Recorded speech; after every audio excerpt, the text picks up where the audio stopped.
I was very disappointed in this show, honestly. I want to watch MLW, but I feel like I can't get into MLW, man. It's just, I don't know. Listen, in my opinion, I just don't really see too much of the appeal in this show. It has great talent on it, don't get me wrong, but the show overall just does not light my world on fire. It has me interested enough to watch it. And coming out of this big event, I was like, ugh. I watched Battle Riot, MLW Battle Riot, on the plane ride home, and I actually enjoyed that show. That was the only MLW show I could thoroughly say I really enjoyed and liked. Other than that, the 4 or 5 of the shows I watched, I was like, I don't see why people hype this show up so much.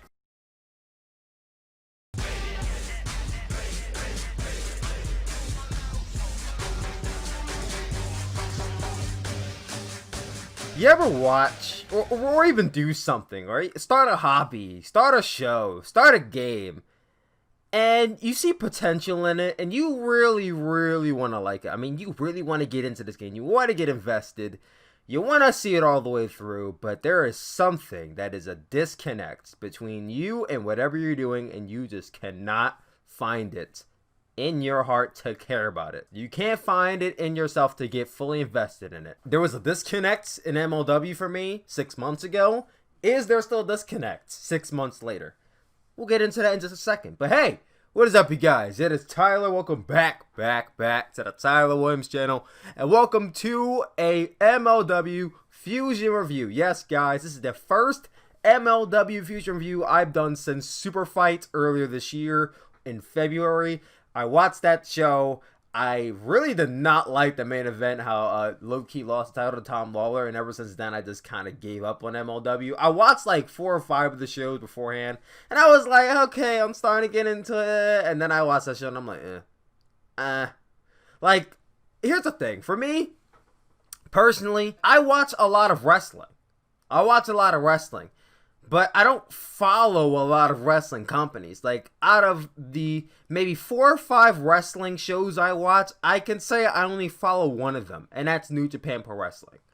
So for me to try and follow another wrestling company, they have to do something week to week that really grabs me, holds my interest, gets me invested in maybe not every single wrestler, but gets me invested in just about in most of the wrestlers they have. Gets me invested in the storylines. I have to have my full-on attention in a company in order to find in myself to review it every single week the way I do New Japan Pro Wrestling.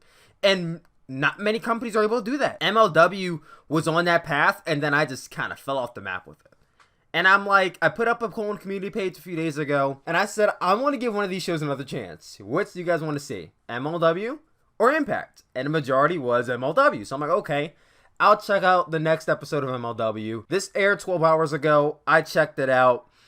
I'll get into my thoughts on the show overall a little bit later on, but let's go through this show. So we get these cold opens on MLW, which I do appreciate the cold opens, because not a lot of wrestling shows do this, where they kind of have a bit of a storyline or something that kind of that's like before the intro, and it kind of sets up for later on in the show. I appreciate that about MLW. The match we start off with was Mance Warner versus Ricky Martinez. I remember Ricky Martinez from like the first few MLW shows I watched, and I was like, he's pretty good, but like nothing impressive. Mance Warner is a guy who I know about, but I haven't really seen many matches of his.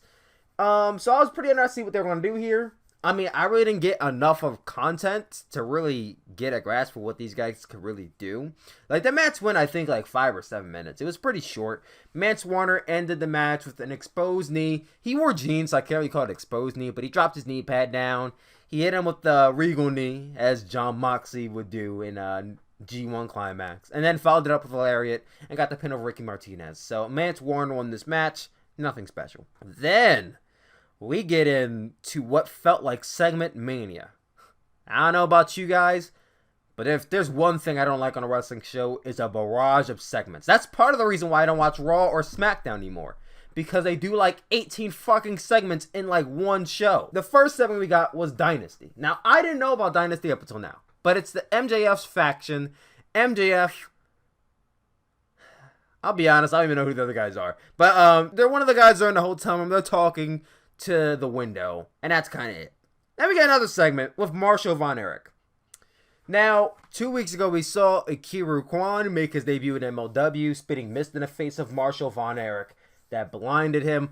I actually like that spot too. Like, they did a spot with Poison Mist, which we see not as often in professional wrestling as we do like back in the day, but like this mist spot put him out. He was like, he had glasses on in the segment. Like, it was like that mist blinded him, and I appreciate that they actually made the mist matter. So I like that spot. He did this segment here talking about how he's blinded and that he'll be back soon. He'll be back in time for War Games or whatever they're calling it. What is it? War Chamber or something? I think they're calling it War Chamber now. He said he'll be back for War Chamber. So that was the second one. Then we got another segment with Selena De La Renta. She had a backstage segment with Conan. I didn't even hear what they were saying. I mean, I saw it. Like, I saw what was happening, but like my brain just did not process a word they said. I was just like, eh. The third segment back to back. Then we got a segment with Brian Pillman and Teddy Hart. Like, this is the fourth segment. Back to back to back to back. Brian Pillman and Teddy Hart are talking about something. I just did not care. I did not care about, like, after the second segment and we got to the third one, I'm like, okay, I'm checked out. I'm checked out of these segments at this point. Then we get to the next match. Ace Austin versus Austin Aries. The commentators are kind of playing up the fact how, both men have the name Austin in their name, and how it was confusing, and how it was a rib on them by the bookers or something, which I thought was kind of funny.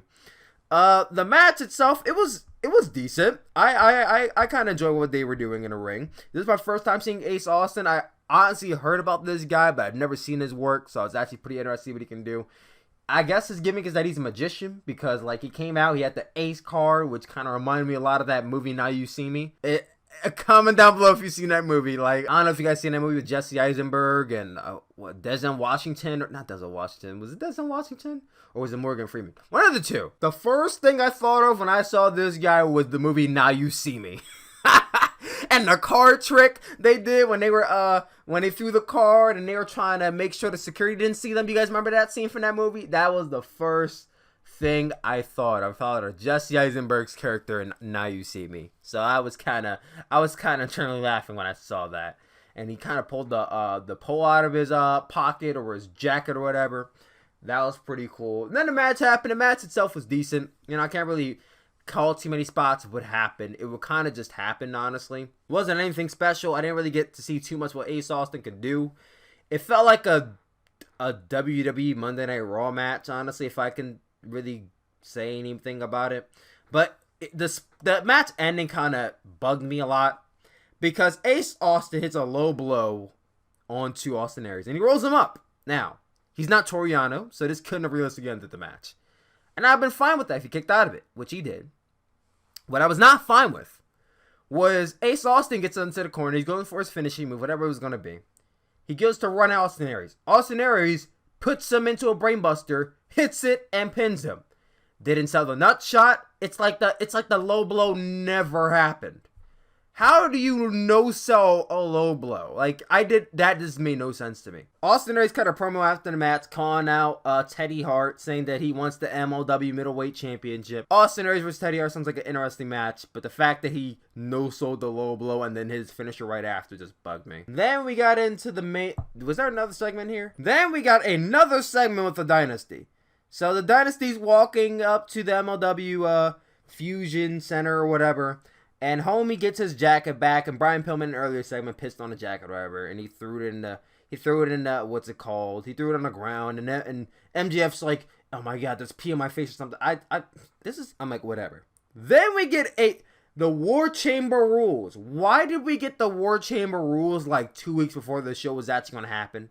They were buying time. This was literally the 8th segment on the show. The 8th one. And there were 3 matches.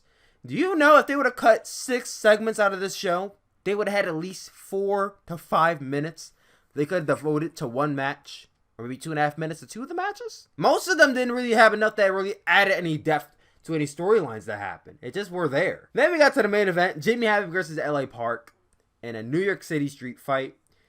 It was okay. It was the most tame street fight I've seen in a while. Like, I've seen some WWE street fights that were more interactive than this. Like it was pretty tame. They had a stapler gun as you expect from Jimmy Havoc. They had chairs used. Instead of tables, it was doors or a plank or whatever it was supposed to be called. It was that. That was kind of it. LA Park busted out a corkscrew moonsault the top rope on a Havoc, which I thought was pretty cool. I wasn't expecting that from a guy his size or his age. And moments later, he speared Jimmy Havoc through 2 chairs and pinned him, and LA Park won the match. And after the match, Mance Warner came out with his chainsaw that we saw from the cold open, and he was going at both men, and they kind of escaped through the crowd or escaped up the ramp, and that was how the show ended. And I just sat there like, did this really change my mind on me wanting to watch MLW? And ultimately, it didn't.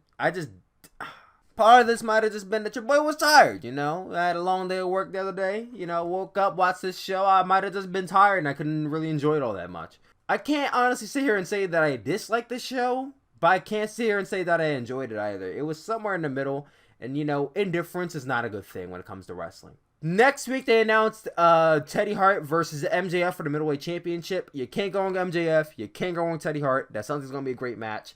I might check out the show for that match. And if the show doesn't catch my eye again, I don't know if I ever would try to watch MLW after that. Like, I don't know what it is. Maybe it's just me. Maybe it's just me. Maybe it's my personal taste. I've watched New Japan Pro Wrestling for so much that American promotions just don't do it for me that much anymore. But this just was not my taste. It was not doing it for me. But comment down below, what did you guys think of MLW if you watched it? What are your opinions on MLW as a promotion? Do you guys like it? Do you guys enjoy it? Is it just me? And do you guys really love this show? Comment down below, let me know. I want to see what you guys think. I love you guys as always, and I'll talk to you later. Peace out, guys.